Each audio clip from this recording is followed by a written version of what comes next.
राम राम मंडळी. महाराष्ट्राच्या निसर्गसंपन्न सिंधुदुर्ग जिल्ह्यातील दोडामार्ग या तालुक्यातील कुडासे गावच्या वानोशीवाडीमधून तुमचं सहर्ष स्वागत. मी मराठी यूट्यूबर सोमनाथ नागवडे इथे आपल्या कुटुंबियांसोबत जंगल भ्रमंतीचा आनंद लुटतोय. या मंगल प्रवासात मला जे काही सुंदर देखणं आणि कमाल दिसतंय ते सगळं मी या व्हिडिओतून तुमच्यापर्यंत पोहोचवणार आहे. या सिंधुदुर्ग जिल्ह्यामध्ये तिलारी आणि दोडामार्गचं जंगल म्हणजे खरं तर नवलपूर्ण जीवांचं माहेरघरच. स्वर्ग सुखाची अनुभूती देणारं इथलं नैसर्गिक सौंदर्य देश विदेशातील पर्यटकांना भुरळ घालत असतं. मग अशाच लहानग्या जीवांची ही अनोखी दुनिया पाहण्यासाठी वानोशी फॉरेस्ट होमस्टेचा प्रवीण आम्हाला आज तळकट उद्यानाची सफर करायला घेऊन आलाय.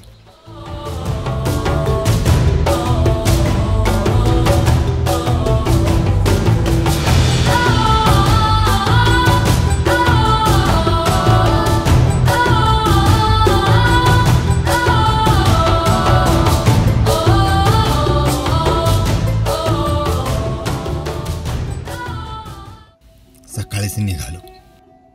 नुकतीच पावसाची सर पडून गेली होती.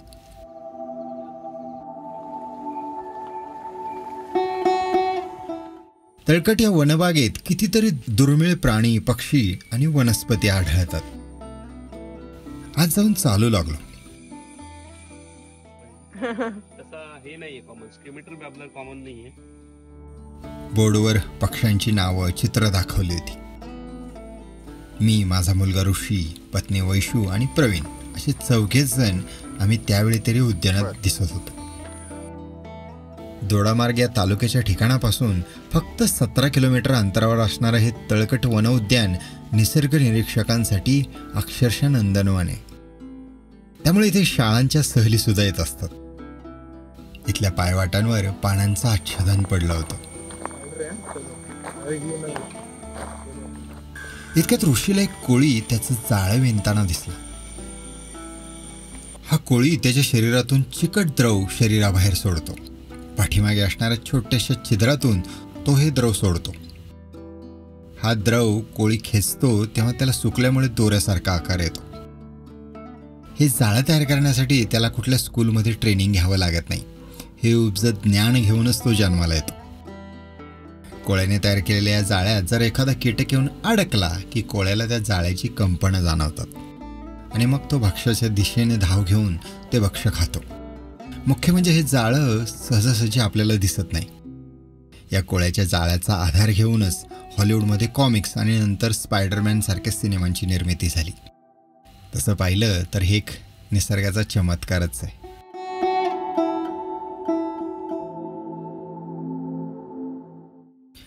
वाटेतली एक एक गोष्ट प्रवीण सांगत होता.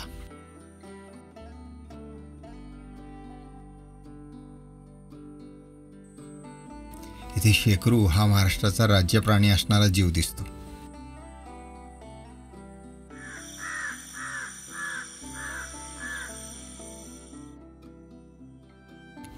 तिकडे जागोजागी विसाव्यासाठी बसायची व्यवस्था आहे. इथेच पाठीवरती शंखाचं कवच असणारी एक गोगलगाय आम्हाला दिसली.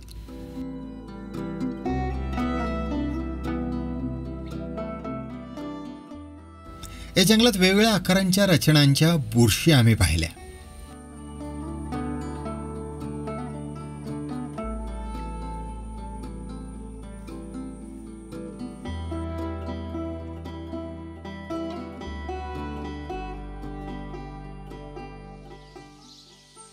पुढे चालत राहिलो. पक्ष्यांच्या शिळा कानी येत होत्या. इथे हिवाळ्यात बुलबुल, दयाळ, सातभाई, शिंजीर, धोबी, कस्तूर, मैना, किंगफिशर हे सगळे पक्षी दिसतात.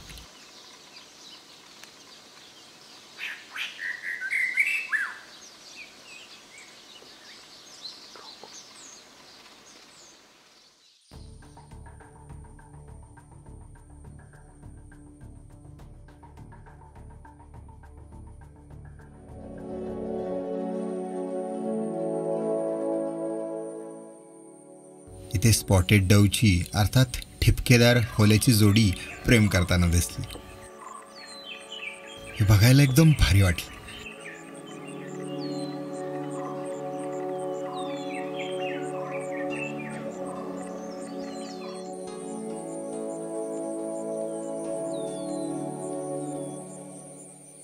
असंख्य ओल्या पानांवरून चालत हे जंगल स्वतःच्या अनोख्या अंगाचं दर्शन करवत होतं.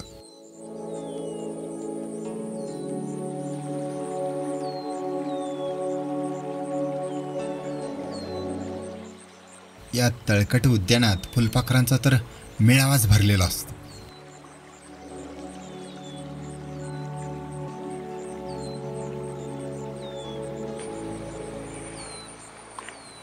आम्ही आहोत आता तळकट उद्यानामध्ये आणि तळकट उद्यानाची सैर करतोय. आतमध्ये खाली छान असा ओढा आहे, त्याचा खळखळ पाण्याचा आवाज येतोय.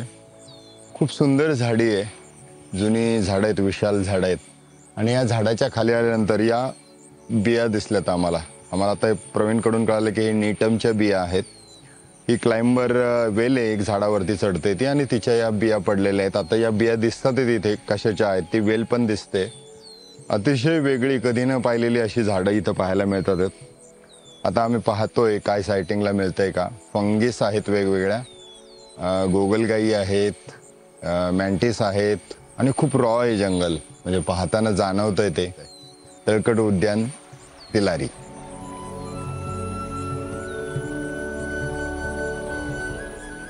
काही काळ पुढे चालल्यानंतर ओहळाचा मंजूळ आवाज कानी आला.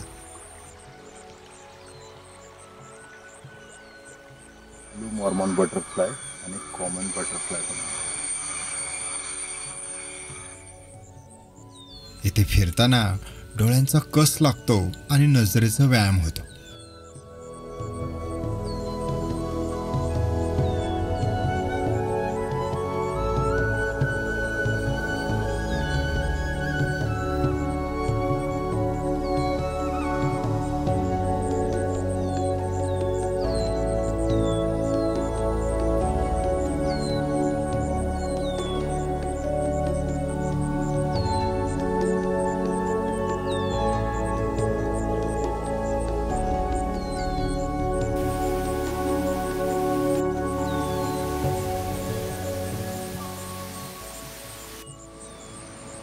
मंडळी, जसं रुद्राक्ष असतं तसं हे भद्राक्ष आहे. मलाही आज कळालं की भद्राक्ष असं काही असतं आणि हे या झाडाच्या खाली आता मिळालंय मला.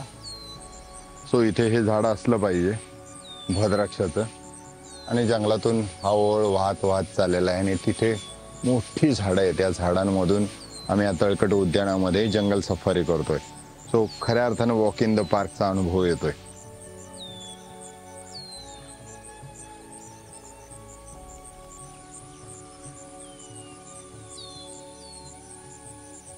पुढे एक सरपटणारा गांडूळ दिसला.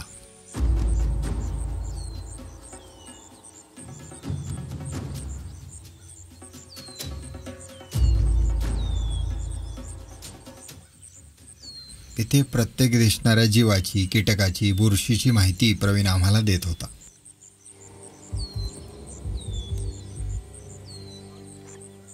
झाडाच्या पानावर एक अँट काहीतरी करत होती.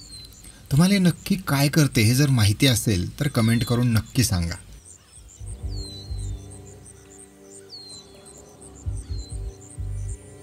त्यानंतर झाडाच्या खोडावर घोबडासारखा औल मॉथ पाहिला. याचे जुळलेले पंख अगदी घोबडासारखे दिसतात. हे कधीही न पाहिलेले जीव आश्चर्यचकित करत होते आणि त्यांचे रंग तर पूर्णपणे निसर्गात एकरूप होणारे असतात.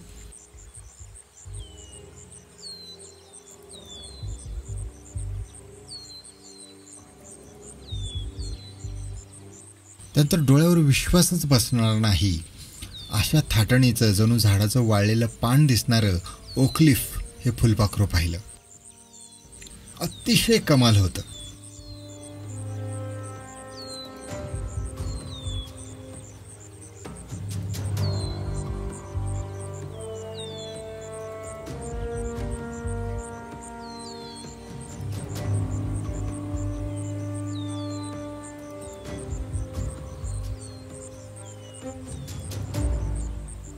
या ओळ्याच्या कडेला एका झाडाच्या पानावरती एक सुंदर छोटा कीटक पाहिला. आता ते काय आहे ते माहिती नाही, पण एकदम माणसाचे गॉगल घातल्यानंतर दिसतो ना तसा तो दिसलेला आहे.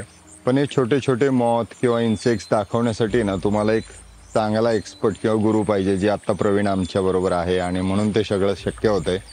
नॉर्मल माणसाला नेकेड आयला आपल्याला ते दिसत नाही आहेत, जाणवत नाही आहेत आणि ते कॅमोफ्लोज झालेले असतात. निसर्गाने त्यांची व्यवस्थितरित्या काळजी घेतलेली असते, त्यामुळे खूपदा ते आपल्याला दिसतही नाही आहेत. नॉर्मल डोळ्यांना हे सगळं जाणवत नाही, दिसत नाही. ती एक दृष्टी असावी लागते आणि त्यामुळे तुम्हाला तो माणूस बरोबर असणं खूप गरजेचं आहे. दत्ता प्रवीण आमच्यासाठी हे सगळं करतोय आणि छोट्या छोट्या पानांवरती, कुठे कुठे झाडांवरती फंगी असतील किंवा कीटक असतील, हे सगळं तो दाखवतोय. तेवढा त्याचा अभ्यासही आहे. हे सगळं असल्याशिवाय आपल्याला या जंगलाची मजा घेता येत नाही. तेव्हा जंगल फिरायला खूप सुंदर आहे. ओळ, पक्ष्यांचे आवाज, अप्रतिम रॉ जंगल ज्याला आपण म्हणतो तसं जंगल आहे. ते सगळं पाहतोय आपण, आता फिरतोय. चला अजून पुढची जंगलाची सैर करूया.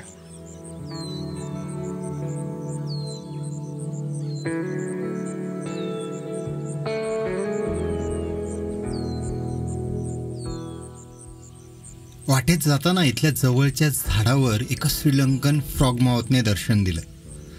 हा दुर्मिळ पक्षी या जंगलात आपल्याला पाहायला मिळतो.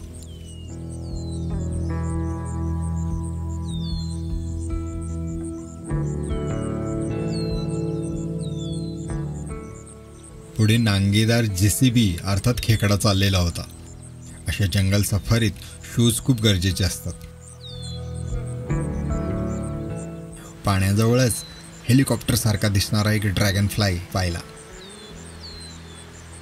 याचा आकार पाहून हेलिकॉप्टर बनवण्याची आयडिया माणसाला इथूनच मिळाली असावी असं मला वाटलं. या तळकट उद्यानात जागोजागी अशी मचाणं केलेली आहेत. ते MS मध्ये, स्टीलमध्ये बनवलेलं मचाणं दिसतंय तुम्हाला. पण खूप डेन्स फॉरेस्ट, त्यामुळे मला माहिती नाही आता इथे काय असेल का. पण विंटरमध्ये, पावसाळ्यानंतर प्रचंड पक्षी संपदा या तळकट उद्यानामध्ये असते. खूप पक्षी पाहायला इकडे खूप लोक येतात. पक्षी प्रेमीसाठी हा स्वर्गच आहे.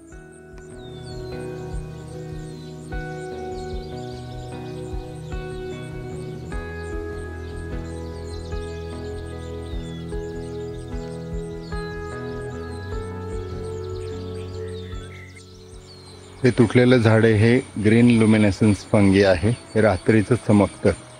आत्ता शक्य नाही ते पाहणं. रात्रीचं चमकताना दाखवणं पण खूप अवघड आहे. आम्ही रात्री पाहिले ते.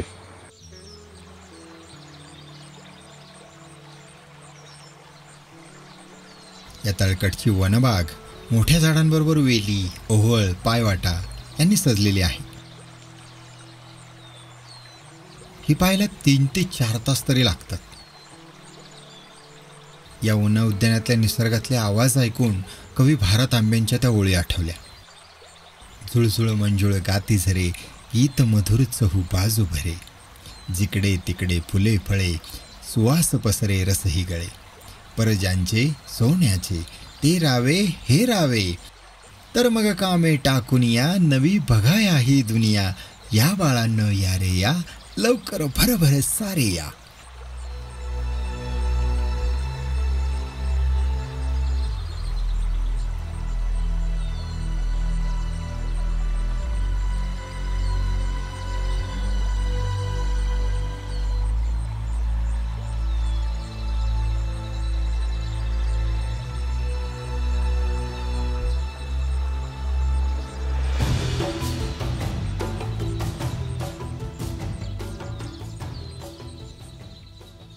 या वन उद्यानातून निसर्ग निरीक्षण करून माहिती घेऊन या जीवांबद्दल ज्ञानात भर पडलीच, पण आणखी कुतूहल वाढलं.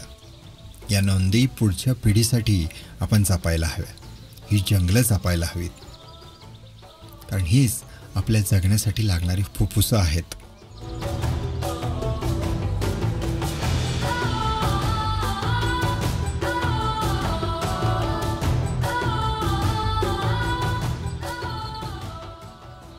चला मंडळी, इथेच थांबतो. पुन्हा भेटूया पुढच्या भागामध्ये. तोपर्यंत निसर्ग पहा, फिरत राहा, शिकत राहा. आयुष्य सुंदर आहे, मौज मजेत जगत राहा.